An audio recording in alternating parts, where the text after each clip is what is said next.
Ils ont peur de se marier. Donc, qu'est-ce qu'ils font? Ils sont seulement en couple. On voit ça beaucoup parmi les footballeurs. Ils ne vont pas se marier, ils vont seulement être ensemble. Parce que le chrétien croit que c'est parce qu'il est chrétien qu'il est attaqué. Non. Le fait que tu es réuni avec le Père et que Satan est détaché de Dieu et qu'il y a un jugement pour lui dans le dernier jour, dans la fin des temps, ça lui fait mal. Donc chaque fois que Satan te voit, il sait que tu as le sceau de l'unité sur toi. Il va t'attaquer. Quand il voit que tu fais des choses de l'union, tu provoques l'unité quelque part. Tu fais quelque chose qui amène l'unité. Satan va te poursuivre.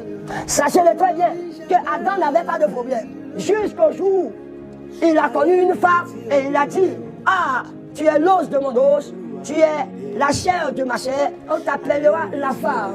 Ça c'est le verset 23, Genèse verset 23. Et il a dit dans le verset 24, il a dit: c'est pourquoi l'homme quittera son père et sa femme, et l'homme quittera son père et sa mère, s'attachera à sa femme, et les deux deviendront une seule chair. Ça c'est le 24. Maintenant le verset, il a dit: Adam et Ève étaient toutes nues et n'ont point de honte.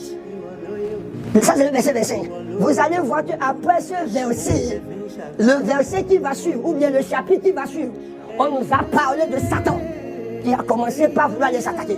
Et c'est le chapitre suivant, le chapitre 3. Vous allez voir que Adam n'avait pas de problème pendant qu'il était seul dans le jardin.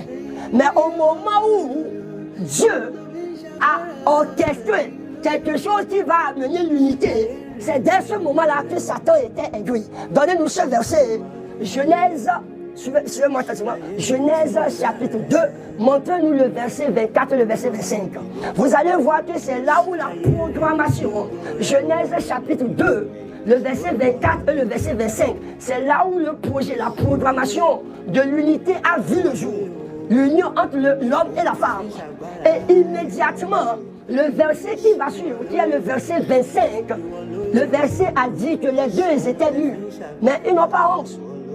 Parce qu'il y a l'unité, il y a la conformité, il y a l'assurance. Mais le verset qui devait suivre, le verset 26, qui n'existe pas. Le verset 26 n'existe pas.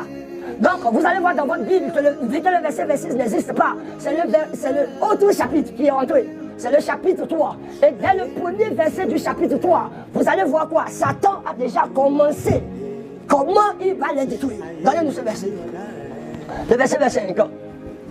Nous devons faire très attention, car il est l'ennemi numéro 1 de l'unité. Il dit: l'homme et la femme étaient toutes nues et ils n'avaient point honte.